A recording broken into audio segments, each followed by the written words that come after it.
আল্লাহ সম্বন্ধে চিন্তা করতে পারে না, কারণ দুনিয়াতে তো আল্লাহর দেখেই যায় না। তো নিরাকারকে আপনি দেখবেন কেমনে? নিরাকার কি দেখা যায়? আকার হইলে না দেখা যায়। দেখেন ধর্মটা কীরকম জালিয়াতের ধর্ম বানাইছে, পরিষ্কার। আবার এই ধর্ম লেগে জিহাদ করে। সম্মানিত আশিক রাসূলেরা মহব্বতের সাথে তরিকার কাজ করেন। আল্লাহ দয়া করলে আপনারাই শিখতে পারবেন ধর্ম। আপনারা একটু অ্যাক্টিভ হলে হয় যে আমরা রাসূলের ধর্মটা শিখব এবং জাতির কাছে এটা উপস্থাপন করব। মাদ্রাসার হুজুরদের সাথে বিশ্বাস না হয়, যারা তরিকত পর্যন্ত আলোচনা করে দেন তো কোনো হুজুর দাঁড়াইতে পারেনি। যারা তরিকত শিখছেন একটু হুজুরদের সাথে কথা বলেন, দেখবেন হুজুর কিতাব দিয়ে দৌড়। কি পরিষ্কার না? পরিষ্কার না? সুতরাং মহব্বতের সাথে কিতাবগুলা পড়েন, তাফসির পড়েন। আমরা প্রতিদিন নিয়মিত লিখতেছি তাফসিরে। একটা সময় আসবে তাফসির আপনারা পেয়ে যাবেন, কথাগুলো পাবেন। কথাগুলো বললাম এই কারণে, আপনারা যেমন হুসুরটা খান, জানি আদম বলে মক্কায় আদমের জন্ম হয়েছিল, আপনার জন্য হুসুর না খান। আগে আমি আলোচনা করে দিলাম, বিষয়টা ক্লিয়ার। আমি আপনাদেরকে দেখাইছি আদমের কবর, আদমের মাজার দেখাইছি না? দেখাই নাই? এটা কি বেহেশতে? হাওয়ার মাজার, এটা কি বেহেশতে? আদমের ওই ছেলের মাজার, শীষ আলাইহিস সালামের মাজার, এটা কি দুনিয়াতে না বেহেশতে? এগুলো কিন্তু দেখাইছি আমি। এখন যা বলতেছি মিলে না? মিলে না? সুতরাং মহব্বতের সাথে মুহাম্মদ ইসলামের অনুসরণ করুন এবং মুহাম্মদ সাল্লাল্লাহু আলাইহি ইসলামের শুভ জন্মদিনের তারিখ আসতেছে। আমরা জীবনও বলবো না রাসূল মারা গেছে। যদি রাসূল মারা গেছে বলেন, আপনার উম্মত হইতে পারবেন না। মৃত ব্যক্তি উম্মত বানাইতে পারে না। একজনের স্বামী যদি মারা যায়, স্ত্রী গলার মধ্যে দুল পিড়িয়ে 10 বছর পরে বলে, আমার পেটে যে বাচ্চা এটা আমার স্বামীর, তাহলে ভাগ্যে কিছু আছে। আছে না নাই? যে মুহাম্মদ সাল্লাল্লাহু আলাইহি সাল্লাম যদি মারা যায়, এখন যদি আপনি বলেন হ্যাঁ আমি রাসূলের ছেলে, রাসূলের ইমানদার, তো ভাগ্যে কিছু আছে। পরিষ্কার? রাসূল হায়াতুন নবী, নবুয়তের যুগে রাসূল ধর্মের পরিপূর্ণ জীবন বিধান দেওয়ার জন্য আদম থেকে শুরু করেছে। প্রত্যেকের পৃষ্ঠদেশ হইতে হইতে হইতে হইতে সর্বশেষ নিজের সশরীরে মক্কায় মা আমিনার কোলে জন্ম নিলেন। পরিষ্কার? এরপরে মেরাজের সময়, মেরাজ গিয়ে ওইখানে ইমামুল মুরসালিন হইলেন। শুধু রাসূল হইলে তো বেটা ইমাম হয়ে আর আসতে পারবে না, তাহলে ডিমোশন হয়ে যায় না? ইমামুল মুরসালিন অর্থাৎ রাহমাতাল লিল আলামিন, সমগ্র সৃষ্টি জগতের রহমত হওয়ার জন্যই ইমামুল মুরসালিন খেতাব নিলেন। নিয়ে এখন থেকে ইমামের মাধ্যমে কিয়ামত পর্যন্ত আমি আসবো সারা বিশ্বে, সমগ্র সৃষ্টিতে। বিষয়টা পরিষ্কার? না এতে রাহমাতাল লিল আলামিন হবে কীভাবে? দেখেন আল্লাহ বলে আলহামদুলিল্লাহি রাব্বিল ওমা আরসালনাকা ইল্লা রাহমাতাল লিল, দুইটি তো আলামিন শব্দ। আল্লাহ যতটুকু রাজত্বের জন্য প্রভু, ততটুকু রাসূলের রাজত্বের জন্য রাসূল রহমত। এই রাহমাতাল লিল আলামিন হইছে বিধায়ী, আর বিধান আসবে না। ওই কোরআনকে সামনে রেখে সামনে আগাইতে থাকবে। বিশ্বাস না? হয় না? না? এই কোরআন শরীফ কে দিয়ে গেছে? ১,৫০০ বছরের মধ্যে কোরআনে যে আল্লাহ আকার আছে কেউ জানে? কেউ শুনছে? এখন যে আকার কোরআন থেকে বাইরিতে সেটা কি মিথ্যা? তাহলে এটা ছিল কোথায়? সুতরাং যুগে যুগে রাসূলের সিরাজা মুনিরের মাধ্যমেই ধর্মের সংস্কার হবে। পরিষ্কার? সুতরাং ভক্তি, বিশ্বাস, মহব্বত, শ্রদ্ধার সাথে শিখেন।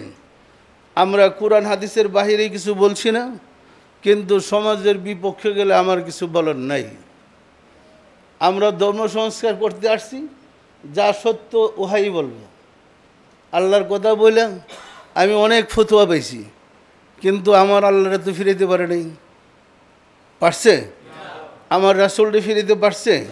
সুতরাং মহব্বতের সাথে সবাই তরিকার কাজ করেন। আজকে এই নারী বৃক্ষ দেখেন, যে বৃক্ষের প্রতিটি ফল একটা নারী রূপে আল্লাহ সৃষ্টি করেছেন, এবং সেই বৃক্ষটিকে বলা হয় নারী বৃক্ষ। এই বৃক্ষটি মহান আল্লাহ তাবারক ওয়া তাআলা যে প্রমাণ করেছেন যে আসলেই নারী রূপী ফলও তিনি দিতে পারেন।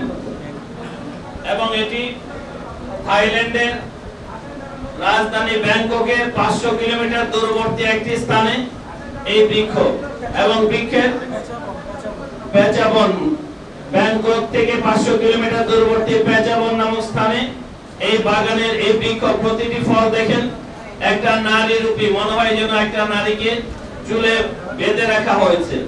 এবং এই বৃক্ষটি প্রতিটি ফল এক একটা আলাদা নারী রূপে। নারী বৃক্ষ, এই ফল যে আল্লাহ ইচ্ছা করলে দিতে পারেন, এটা হলো তার একটা উজ্জ্বল দৃষ্টান্ত। এটা গেটে আমাদের কর্মী ভাইরা রাখবেন, আপনারা যারা দেখতে চান যাওয়ার আগে গেট থেকে সেটা দেখে যাবেন। সম্মানিত আশিক রাসূল ভাইরা এই ব্যাপারে দয়ালু আছেন, কি বলেন মনোযোগ দিয়ে শুনেন। সম্মানিত আশিক রাসূল, রব্বুল আলামিন পিতা মাতা ছাড়া আদম আলাইহিস সালামকে বানাইছেন। সত্য না মিথ্যা বলে প্রমাণ করলেন, আমি এমন আল্লাহ যিনি পিতা মাতা ছাড়া মানুষ বানাইতে পারে, আদম আলাইহিস সালাম।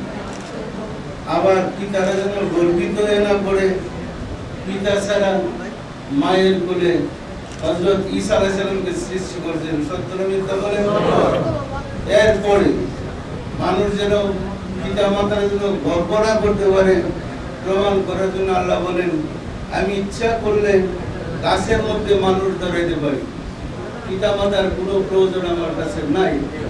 এই গাছের মধ্যে দেখেন, নারী বৃক্ষ গাছের মধ্যে প্রতিটা ফল যুবতী নারীর রূপে গাছের মধ্যে ফল ধরে রাখছে। এটা বাস্তব, ইন্টারনেটে আসে, আপনারা তালাশ করে দেখতে পারেন। সুতরাং এটা দিয়ে আল্লাহ তার মহিমা, তার গুণ প্রকাশ করেছেন। আল্লাহর দিনের 90টা গুণবাচক নাম আছে, কোরআনে আসছে। আমরা প্রতিটা গুণবাচকের তাফসীর করতেছি, পত্রিকা দেখতেছি তিনি যে কত মহান, কত ব্যাপক। পরিষ্কার না পরিষ্কার? আমি বলবো আপনার প্রত্যেকেই এই গাছের ফলটা দেখলেন, দেখবেন টের পেয়ে যাবেন না, এমন সুন্দরী নারী গাছে ধরছে। তাহলে আল্লাহ মানুষকে গাছে ধরে বানাইতে পারে, আল্লাহ মানুষকে পিতা মাতার মাধ্যমে পারে, আবার আল্লাহ মানুষকে শুধু মাটি দিয়ে বানাইতে পারে। পরিষ্কার? দেখেন, আসুন, যার নতুন শুনছেন মনে প্যাঁচ লাগছে, কারো কোনো খটকা লাগলে পরে আমি আসি, এসে আমার সাথে কথা বলি। আউযু বিল্লাহি মিনাশ শাইতানির রাজিম, বিসমিল্লাহির রহমানির রহিম, আস্তাগফিরুল্লাহ রাব্বি মিন কুল্লি জামবি ওয়া আতুবু ইলাইহি। আয় আল্লাহ, জীবন ভর নফসের খাহেশে শয়তানের ফেরেবে যত প্রকার গুনাহ করিয়াছি, সমস্ত গুনাহ হইতে তোমার নিকট তওবা করিতেছি। আয় আল্লাহ, দয়া করিয়া আমার তওবা কবুল করো, আমার গুনাহ মাফ করো। লা ইলাহা ইল্লাল্লাহ মুহাম্মাদুর রাসূলুল্লাহ। সবাই দিলের হাত উঠে বলেন আল্লাহুম্মা আমিন। অগদাল মাওলা দাল খুদা, অদম কাঙ্গাল ভিক্ষুকেরা বাবে রহমতে পবিত্র জুমার দিনে জুমার নামাজ পড়লাম, আজকের তালিম গ্রহণ করলাম, তোমার প্যারা হাবিবের সাথে দরুদ ও সালাম পেশ করলাম, এবং সবশেষে তোমার কাছে তওবা করে জোরহাত করে মাফ চাই। নফসের তাড়নায় জীবনভর যত ভুল বেয়াদবি করেছে দয়া করে মাফ করে দাও, মাফ করে দাও রে মাওলা।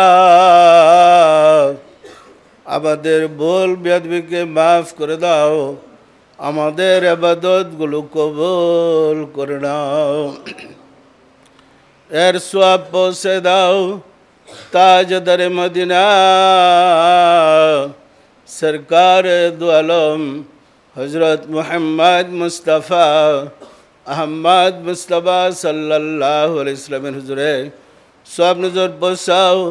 রাসূল পাক সাল্লাল্লাহু আলাইহি ওয়াসাল্লামের সম্মানিত পিতা মাতা, দাদা দাদি, নানা নানি, আল আওলাদ, আল আসহাব, আজওয়াজ মুতাহিরিন, আল বাইতিন, খুলাফায়ে রাশিদিনদের আরওয়াহ পাকের হুজুরে সব নজর পৌঁছাও। খাতুনে জান্নাত মা ফাতেমা রাদিয়াল্লাহু তাআলা আনহা, সাইয়েদিনা হযরত ইমাম হাসান, সাইয়েদিনা হযরত ইমাম হুসাইন রাদিয়াল্লাহু তাআলা আনহুমা, যাহারা দিন ইসলামের জন্যে কারবালার প্রান্তরে শাহাদাত বরণ করে গেল রে মাওলা, দয়া করে তাদের আরওয়াহ পাকের হুজুরে সব নজর পৌঁছাও।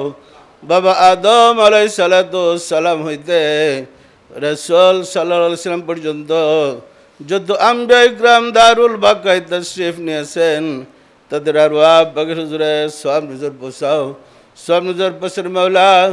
আমার মুর্শিদ পীরানে পীর দস্তগীর সুলতানুল মশায়েখ সুলতানিয়া মুজাদ্দাদ ইয়া তরিকার ইমাম শাহ চন্দ্রপুরী রহমাতুল্লাহ আলাইহি হুজুরে, তার সহধর্মিণী হযরত বড় মা রহমাতুল্লাহ আলাইহি হুজুরে সব নজর পৌঁছার মাওলা।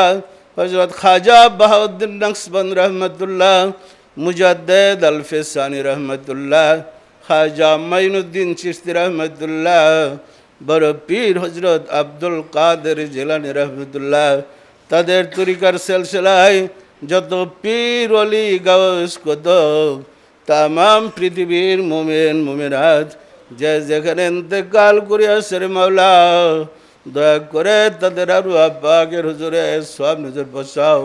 আমরা ভিক্ষুকেরা যারা তোমার শাহী দরবারে হাত উঠাইলাম, আমাদের আপন আপন গর্ভধারিণী মা জননী, জন্মদাতা পিতা, মহাব্বতের স্ত্রী, শ্রদ্ধেয় শ্বশুর শাশুড়ি, দাদা দাদি, নানা নানি, খালো খালা, ছেলে মেয়ে খেস আকরাবা যে যেখানে ইন্তেকাল করিয়াছে রে মাওলা, দয়া করে তাদের আরওয়াহ পাকের হুজুরে সব নজর পৌঁছাও। আর যারা জগতের বুকে বেঁচে আছে তাদের প্রতি রহমত নাজিল করো মাওলা গো। তোমার মহাসত্য জানার, বোঝার এবং ধারণ করার শক্তি আমাদেরকে ভিক্ষা দাও। আমরা যেন বিপদগামী হয়ে না পড়ি, দয়া করে সুযোগ করে দাও। আমাদের মুনাজাত কবুল করে নাও মাওলা গো। এই তো বৎসর শেষ হয়ে গেল, জীবন থেকে আরেকটা বৎসর হারিয়ে ফেললাম, আবার সামনে নতুন বৎসর আসতেছে। তুমি দয়া করে অতীতের গুনাহগুলা মাফ করে দিয়ে আমাদেরকে কবুল করে নাও, আমাদের ভুল ভ্রান্তি দূর করে দাও, আমাদেরকে মুমিন বানিয়ে দাও। আমিন। বাহুগলা ইলাহা ইল্লাল্লাহু মুহাম্মাদুর রাসূলুল্লাহ।